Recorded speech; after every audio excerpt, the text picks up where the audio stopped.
Life Management Science Labs would like to acknowledge that we live and produce this podcast on the traditional lands of the Wurundjeri people. We'd also like to acknowledge the traditional owners of the lands of our listeners and our international colleagues. We'd like to pay our respects to their elders, past, present, and emerging.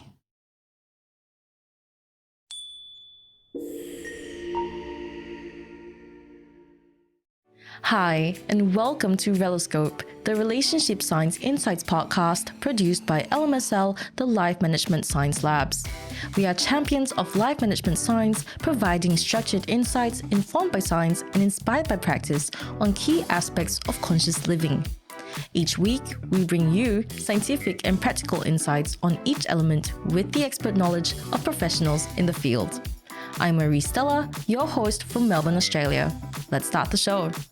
Hello and welcome back to Reloscope, the Relationship Science Insights podcast. Codependency is a term that's tossed around a lot, but we are here today to set the record straight and learn more about how to build healthier relationships with what our guest for the day likes to refer to as prodependency. We're speaking to Dr. Robert Weiss, a digital age intimacy and relationships expert who will be shedding more light on this. He has authored 11 books, including Prodependence, Sex Addiction 101, and Out of the Doghouse, as well as having served as a subject matter expert for heaps of major media outlets like the New York Times and NPR. So I'm beyond stoked to pick his brain today. Hi, Dr. Rob. How are you going?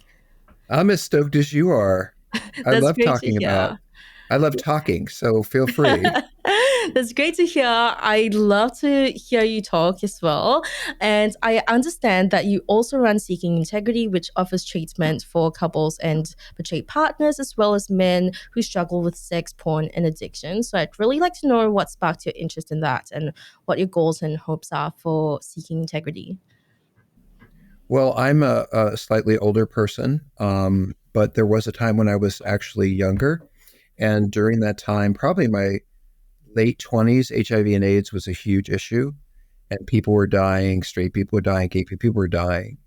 And I couldn't understand why people would put themselves in a position of risk with all the information that they had. And I realized and learned about and understood that some of it was a compulsive or addictive behavior. And they simply, when they were having said, they just didn't care. It didn't occur to them. They didn't care about what they were doing, like the alcoholic who gets in a car when they're driving and drinks. So I began to explore it and realized that this was a subject, compulsive and addictive sexual behavior, that could actually save some lives and I could make a difference.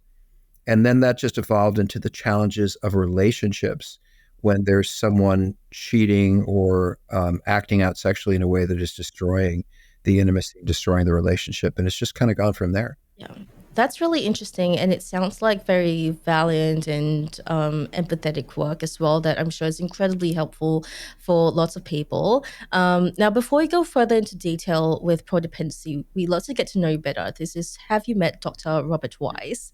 And the first thing that I like to know about you is, what do you like to do in your spare time? Well, I knew that you were going to ask this question, Marie, and I was thinking, I think she thinks I have a life, like outside of work. I'll tell you what people ask me what I enjoyed most about, or no, let me track that. People asked me, what meaning did COVID have to you and the time that you spent there? Because we're all home so much. And what I can say, and one of my passions is I have a wonderful marriage.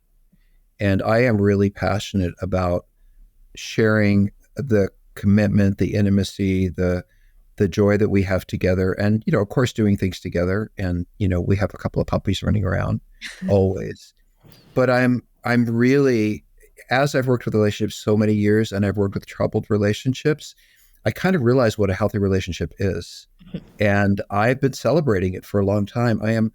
I'm so fortunate to be in a relationship over 20 years, to know someone that deeply and that meaningfully. So I can't tell you I can tell you I like to kayak, or I like to, meditate, or I can tell you all kinds of things. But I think my greatest joy comes in community and in my marriage, which is in relationships and meaningful connection, no matter what we're doing, is how I find my greatest joy, to be Yeah. honest.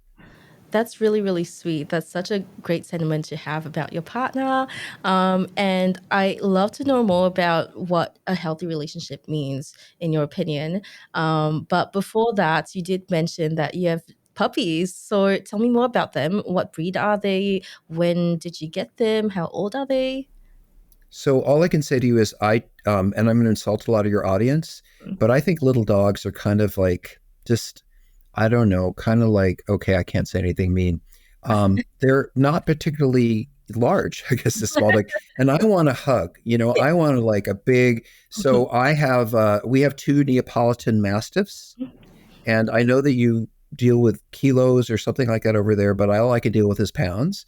And so I would say to you that we have one 180-pound dog and another 165-pound dog. So basically they are people sized.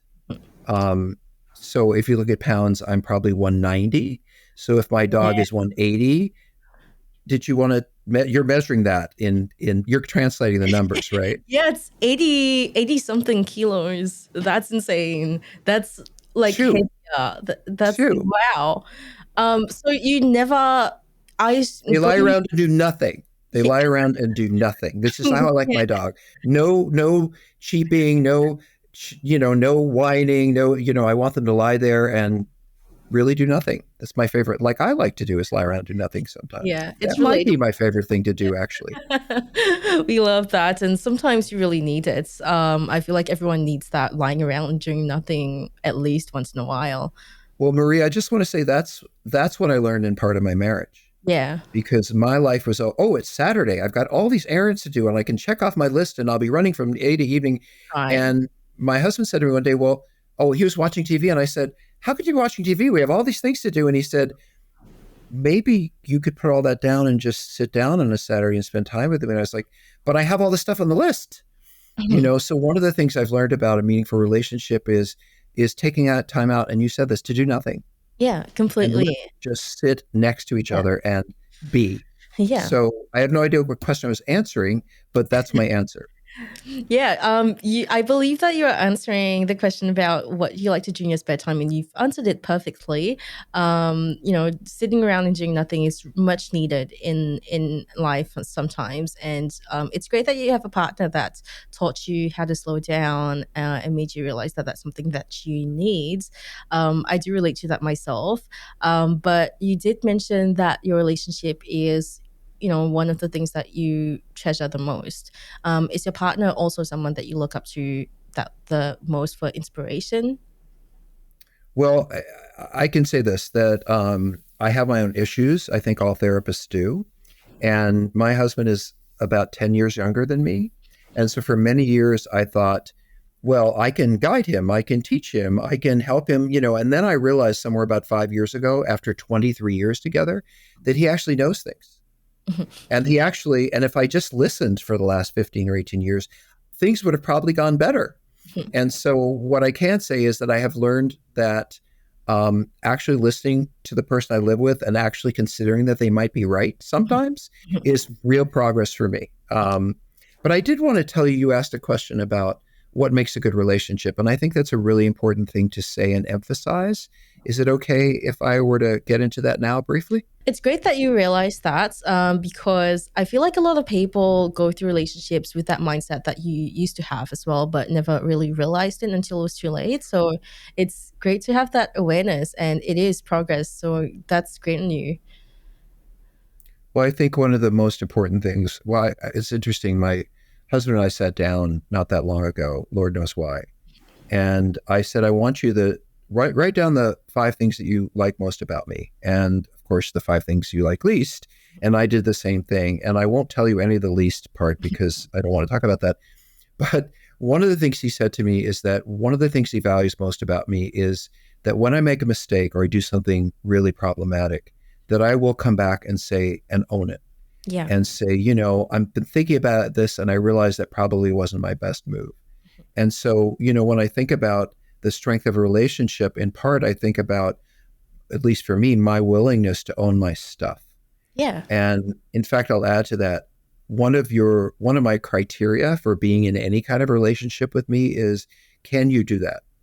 Because if we have a problem and you don't talk about your part, then it's all my fault. Yeah. And that's an awful place to be. Absolutely. So for me, one of the gifts of our relationship is I think we are certainly imperfect, and we Well, I want to say something else too, because you'll find I always want to say things. People, I think, who are not in long-term relationships, they worry too much about what's going on in the moment. And I kind of think about relationships like an ocean, which is if you just look at the top, there's all these choppy waters. So if you haven't known someone long, you don't have to have a deep relationship with them and you have a bad 4 months, God, that person is a nightmare. But being together with someone for a long time, I understand that there are much deeper underwater streams of connection that no matter what's going on the surface, there's always something deeper and more meaningful underneath. And so what's going on the surface is, and I guess I'll just say this, that in the morning, I can say, well, screw you. I can't you believe you did this. And we're like, well, forget that and then in the evening we'll come together and say, did we have an argument this morning? I don't really remember, because the connection is the meaningful part and everything else is just kind of noise. Yeah, for sure. That's really interesting that you pointed out. And thank you so much for sharing with us more about your relationship and how much it means to you. Now we're moving on to the interview section. And the first thing that we like to ask our guests, as it can differ from person to person, is what is a relationship to you and how would you describe a relationship? Wow. Why don't you ask an easy question? Um, well, I guess we have to go back to you and ask, well, do you mean a romantic relationship, a friend relationship, can you help me narrow what you mean by Yes, relationship? a romantic relationship. Well, I think that it's a lot more than sex and a lot more than passion and intensity. And I will say that I think far too many people think that the romance part, the part of the beginning that's so exciting, is what it should be about.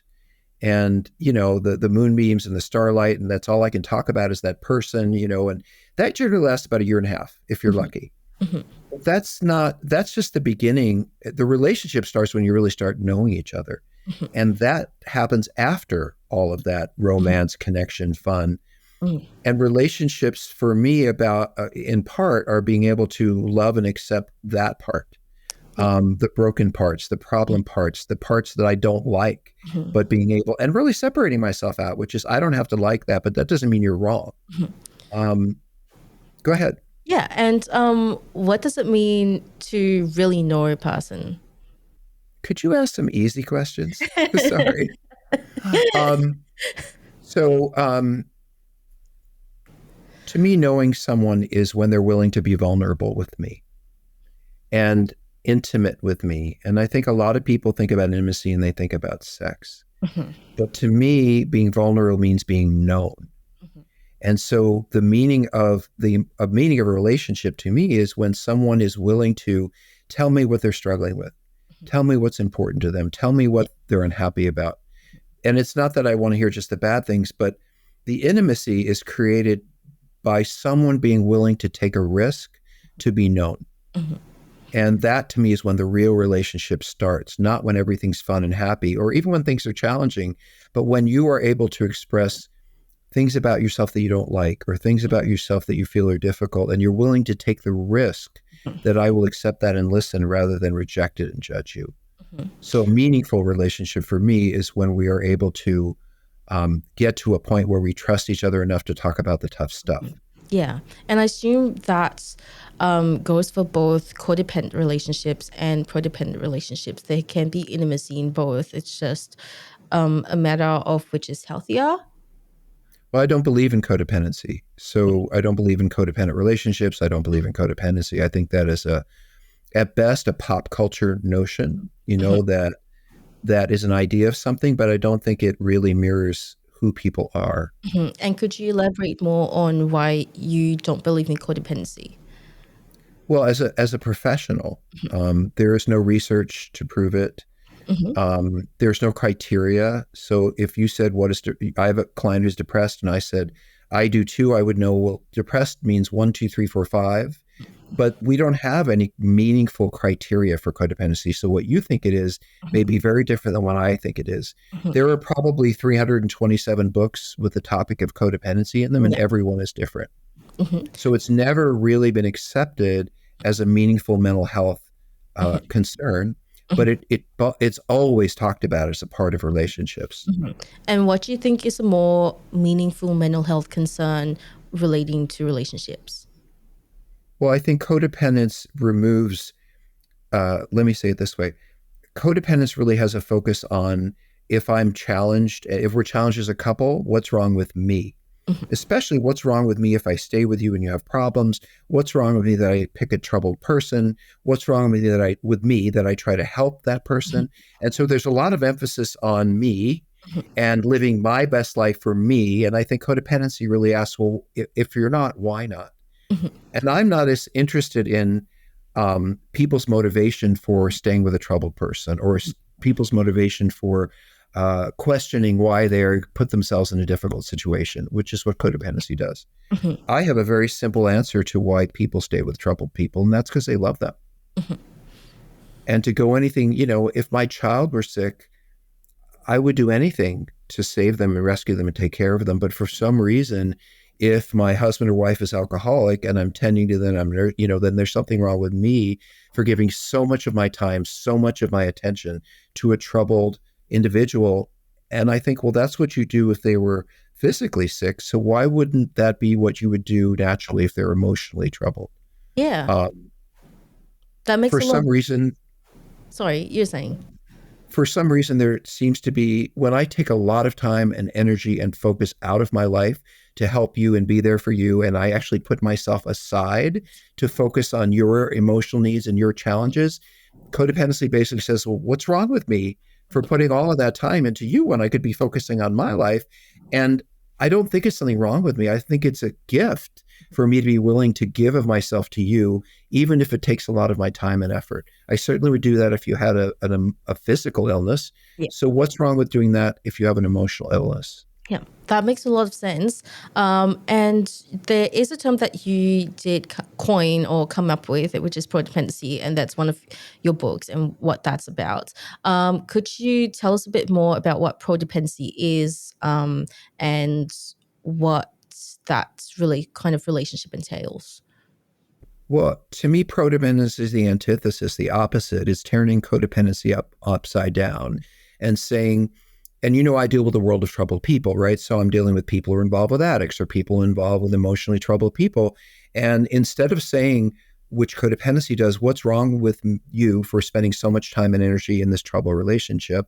I turn it around and say, well, how amazing are you that you are compassionate and have empathy and are willing to put all this energy into the other person. So prodependence is really pro-dependency.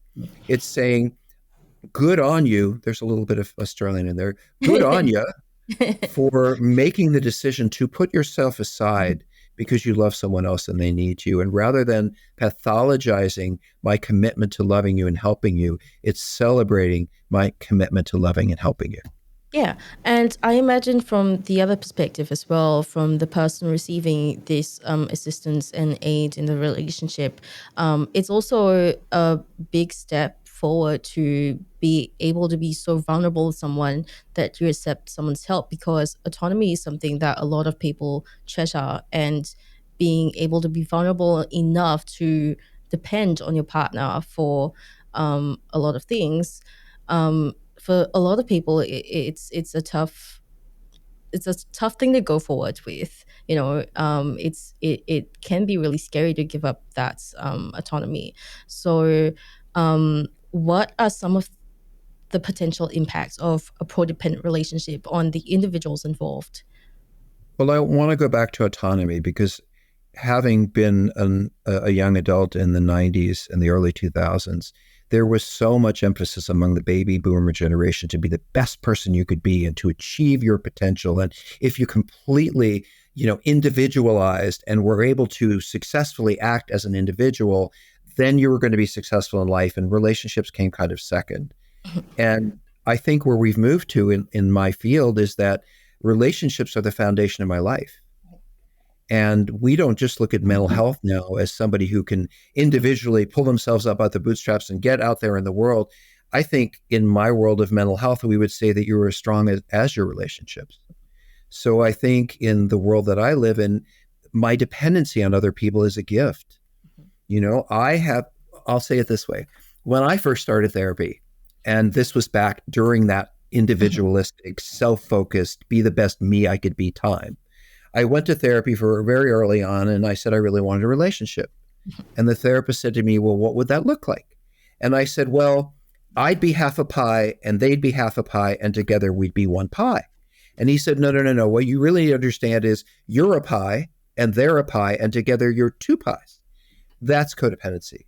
It's saying we have to stay separate. We have to individuate. We have to be whole first before we can join together. And I think, well, I have strengths. You have vulnerabilities. You have strengths. I have vulnerabilities. Why don't we each be half a pie and together we can be a pie? Meaning I was right all along that if we can depend on and lean into and use the people we love to support us in ways that we can't support ourselves, that's an incredible gift. Yeah, that's psychology math. Psychology math. I think it's more psychology dessert, but I'll take it however you. Well, psychology math, psychology dessert, both were involved. But more specifically, how has a codependent relationship benefited your mental health? Well, I think that, we talk about individualism and autonomy. Who does better out in the world, the person who's in a relationship or the person who's single or lives alone? And no offense to all you people who live alone and choose to live alone. But I do think that if you believe your strength comes from home and connection, then I am a stronger and better and happier person if I am deeply connected. And I remind myself that when people are ill or they're dying, they want to go home. And to me, the most important 4-letter word in the language, it's not love and it's not that F word. It's home. Home is the most important word in our language. It's where we want to go for comfort, for peace, and to recharge ourselves to go back out into that really tough world. So yeah, I actually agree with you on the people who choose to live alone. Like that's a great choice to make. But as someone who's lived alone for 5 years now, I feel like, and I'm still very, very young. I've been reflecting a lot since. I know you're going to laugh at this, Dr. Rob. I recently turned 25 and started reflecting on, living alone. And I loved it during my early 20s because I was young, I was healthy.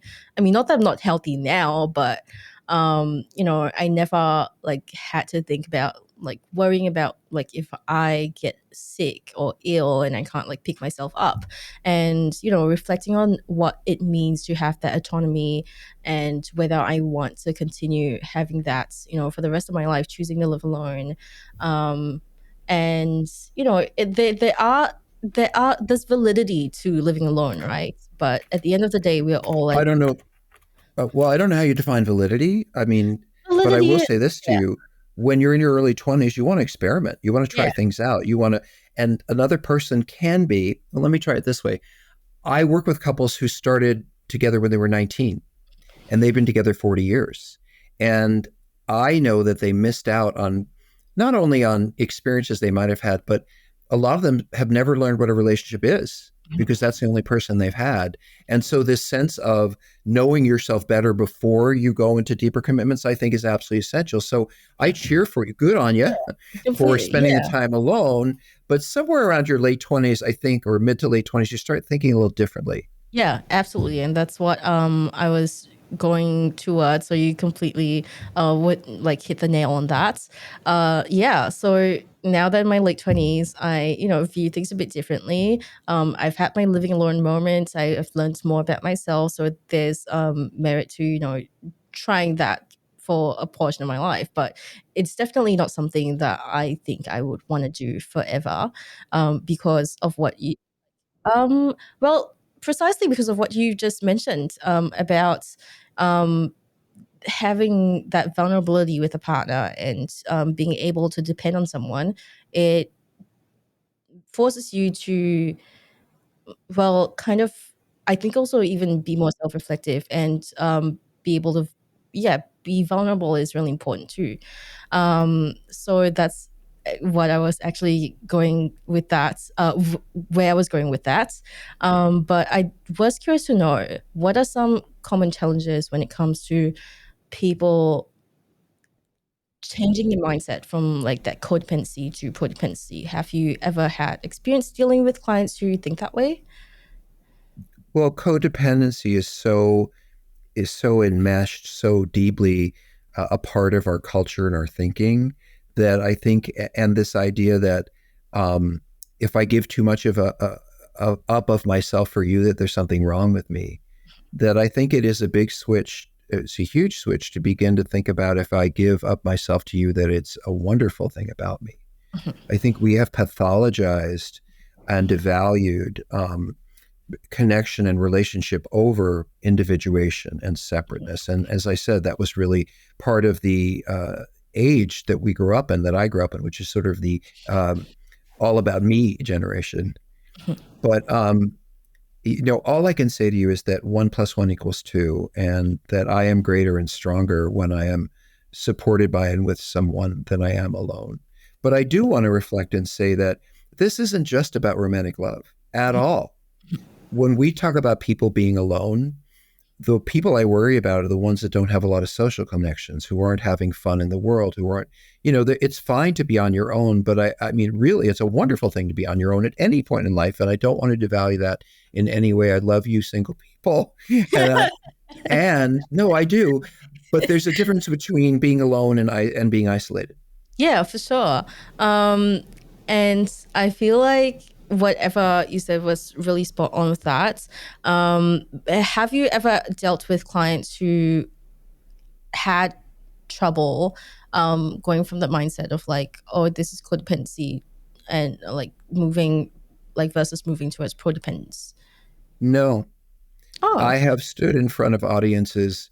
I do a lot of teaching too. And I've taught a lot about other things. I'm in the addiction field. I work with human sexuality. I work with addiction, with, troubled relationships, all of that stuff. So there are many things I talk about, and people come to me and say, oh, that was nice, or that was interesting. Or I'll sit in a book line signing books, and maybe they buy one, or maybe they bring an old one. Or there's no one lonelier, by the way, than people who are sitting there waiting to sign books. Trust me, we all look at each other and say, why am I sitting here? When I am in a book line and I'm talking about prodependence and I've given a talk, people come and they buy 5 books. Therapists buy 5 books. Parents, and I think people are eager to feel like someone else's problems is not their fault, and they didn't love them too much. I love that book from the 80s, Women Who Love Too Much, and I think, how could anyone love too much? And if you love too much, come over to my house. We'll have a lot of fun. We'll play cards. We'll make food for each other. We're going to love all over each other. So what I experience when I talk about prodependence is a sense of relief, that people say, there's nothing wrong with me that led to this person's problem. What's their problem is their problem, but my being with them and my love for them has never been a problem. It's always been a contribution, no matter where they ended up. And I can't tell you how many parents blame themselves for a troubled child.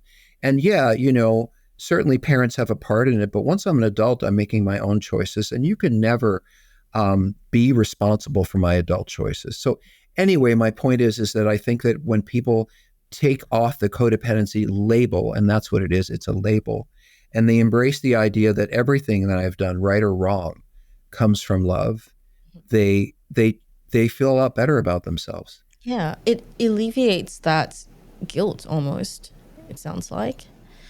Yeah, well, we use a lot of negative words in our culture, like enmeshed and, vigilant. And, when I live with someone who's troubled, I might nag them, I might complain, I might, ask them to do things that just to stop drinking, or why, I might get angry, and we in the codependency world would say, well, you see, that's what happens when you take responsibility for someone else's life. You get angry at them, you demand, if you just distance yourself, if you just stepped away, because that's your problem. And, my thought in prodependence is, thank God there's somebody there who cares enough to nag me, who cares enough to demand of me, who cares enough to protect me. And, as the person who's doing all that, I would say they're not enmeshed, they're concerned, they're not nagging, they're trying to affect something positive. They're not incredibly vigilant. They know what's happened. They're expecting it to happen again. So I'm very interested in reframing this whole we look at my desperate attempt to help you heal as being a negative thing, as opposed to I will do anything I can to help you and to love you into getting well. And what kind of effect do you think that's alleviating of that stress would have on the relationship? Well, I think that for caregivers, and that's who I'm really talking about. I'm talking about caregivers, especially on women now. You're not acting the way you should. Women should act more like men. And I think out of that whole way of thinking comes, well, caregivers they should be out there fighting the world. They shouldn't be home taking care of someone. And therefore, if they're doing it, there's something wrong with them because they're not self-actualizing. So Prodependence is all about the caregiver. And it is all about validating and supporting and loving the caregiver for the care they give, rather than saying what's wrong with them for giving too much, giving so much. And in alleviating that guilt, what kind of effect do you think codependency has on a relationship? I think people are incredibly empowered when you tell them that their loving is a strength and that they're taking meaningful time out of their life to devote to another person that they love, rather than being said to them, what's wrong with you for giving up so much and devoting it to them. I would say that to tell them that it's a gift of their loving, their caring, and who wouldn't want someone in their life who would give up themselves for the person they love. I think people really light up when when you tell someone that what they're doing is a gift rather than a problem, they're going to light up, especially if they're loving a troubled person. That makes a lot of sense. And are there any resources, books, or therapy approaches, support groups that people can look to for more guidance on codependency? Well, I would read the book. I mean, and I'm not, just to say it, when I talk about reading my books, I have to say this. Um, Authors make about 5 cents on every book that is sold, and the rest goes to the publisher. So if I talk about my books, don't think I'm making a lot of money off of talking them. But I do think that if you want to understand the meaning of strength-based love versus, in my world, what you'd call pathological love, that prodependence is a good place to start. And the book is called Prodependence, Moving Beyond the Myth of Codependency. Mm-hmm. All right. Thank you so much for sharing that with us. Now we're moving on to the open mic section. And this is your opportunity to talk about whatever it is that you're passionate about. And it doesn't have to be related to the topic at all, but you're free to talk more about codependency if there are any other things that you'd like to add or anything that you feel like the listeners need to hear about this topic. So the floor is yours. Please take it away. Well, one of the things that I do almost all the time in my professional life is work with addiction. And what I see addicts do in particular, but it happens a lot, is if they're in a relationship, they blame their addiction on their partner. Well, if you weren't so this, and if you weren't so that, and if you could be more of that, or, if you were, and there's a good one, if you weren't so codependent, I wouldn't drink. If you weren't so nagging, if you weren't so fat, if you weren't, and I think one of the goals for an addict is to blame someone else and make them responsible. It's better if you're responsible for my bad behavior than if I have to take responsibility. Because if I have to be responsible for my problem behavior, then I might have to do something about it. But if you're responsible, I can just blame you. And the point of what I wanted to say in this point is, and to this piece, is that there is nothing that anyone can do to make an addict act out. You can hate me, you can gain weight, you can yell at me, you can make me incredibly unhappy, and I can go for a walk. Or I can, grab some 180-pound dogs and play with them, or take up golf, or the idea that anyone, and let me just say it this way, no one is ever responsible for someone else's addiction. That if I choose to drink or use or sexually act out or gamble or any of those things, that is my choice. And you may make me miserable, but there's nothing you can do to make me drink. That is my choice and my choice alone. And I think I want to give voice to the partners, the family members, the spouses, the people who are blamed or are told your codependency, your enmeshment, whatever is driving the problem. And the problem starts and ends with the person who has the addiction. And I want to take a lot of pressure and self-deprecation off of the person who is willing to say, oh, if I did this different or did that different, they wouldn't drink or they wouldn't use. Someone who wants to drink, use, or act in an addictive way, they're going to do it because they want to do it. And no amount of making them miserable or having an unhappy relationship or blaming me is going to make somebody engage in their addiction. When they do that, that is their choice and their choice alone. And I might be being presumptuous here, but I assume that you've witnessed a lot of cases like this. So how long does it usually take to work on that mindset and to accept that for the addict? How long does it take for them to accept that these are their own choices? And what can people surrounding them do to support them with this? Well, those are two different questions. So since I'm old and don't remember things, you probably need to ask one and then ask the other. Yeah, I will ask the other. Yeah. But I will say that I can treat addiction. I can help people learn how to live differently. I can help them learn about themselves and where it comes from. I can teach them what to do when they want to use or drink or act out. But the one thing I cannot create is motivation.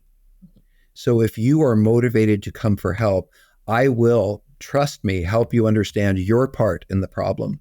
But if you are dedicated to blaming other people and not taking responsibility for your life, there's nothing I can do.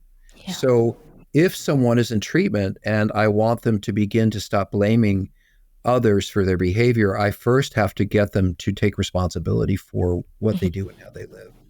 And that depends on the person. Treatment is different for every person. But yes, you're right. My goal is to help that person stop pointing the finger somewhere else. I often talk about, I'll say this briefly, the man who drinks and drives, and then he gets arrested. He gets called aside by the police, and he thinks, well, they're just after people with a red car. Or if I driven down, in fact, the number one answer for an alcoholic when asked, what do I do next time? They don't say, I'm going to stop drinking. They say, I'm going to drive down a different street. Because it was the cop's fault. It was the color of my car. It was that I had a taillight on. It could never be that my drinking. And in doing that, they protect the drinking. Because as long as it's not my fault, then I don't have to take any responsibility for it. And when I say to that person, actually, all of it is on you. You made the decision to drink, and everything that came after that is your responsibility. That's the big switch for me that takes the pressure off the partner and the family, is to get that person to a point where they can say, my actions were my choices and are my responsibility. And again, I say to those folks who are listening, who are hearing it's your fault, and if you weren't this and you weren't that, that's just an addict trying to find a way to not take responsibility. Completely. Thank you so much for sharing that with us, Dr. Rob. It's been such an insightful conversation and such a pleasure talking to you. Now, for those who are interested, Dr. Rob also runs a podcast where he answers a plethora of confounding relationship and addiction-related questions, and it's super interesting, so I highly recommend checking it out. But Dr. Rob, before we end this episode, if our listeners want to keep up with you online and find your work, where should they go? Well, the treatment program that I run here in California is called Seeking Integrity. So it is just those two words, Seeking Integrity. So if you want to find me or us, go to seekingintegrity.com. And I do want to say that one of the things I'm really dedicated to is giving things away. So one of the things you'll find on that site is we have about 14 different groups that relate to sex addiction. So male sex addicts, female sex addicts, betrayed partners.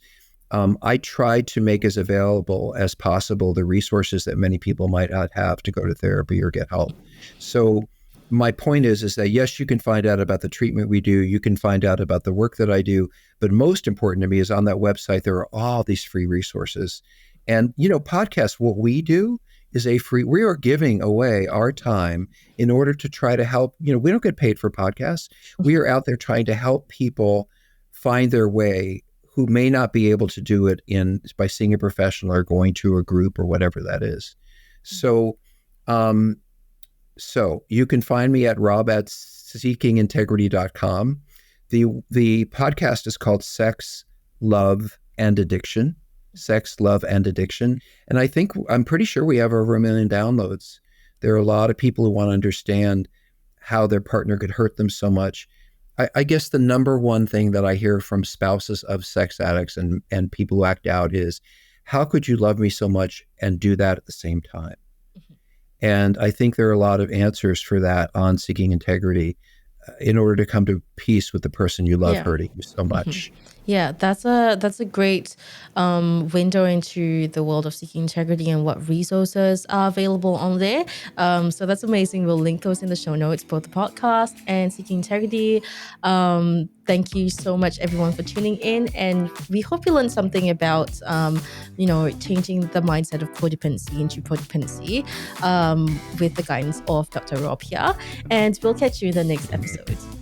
You've been listening to Reloscope, the Relationship Science Insights podcast produced by LMSL, the Life Management Science Labs.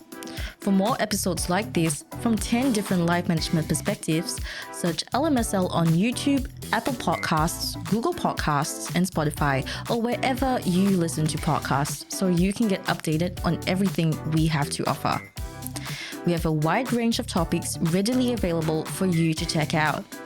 If you enjoyed this episode, please consider rating our show, sharing it, and subscribing to our channel, as it helps us grow and bring you more quality resources.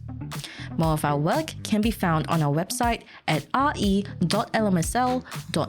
where you can join our movement. I'm Marie Stella. Thanks for tuning in.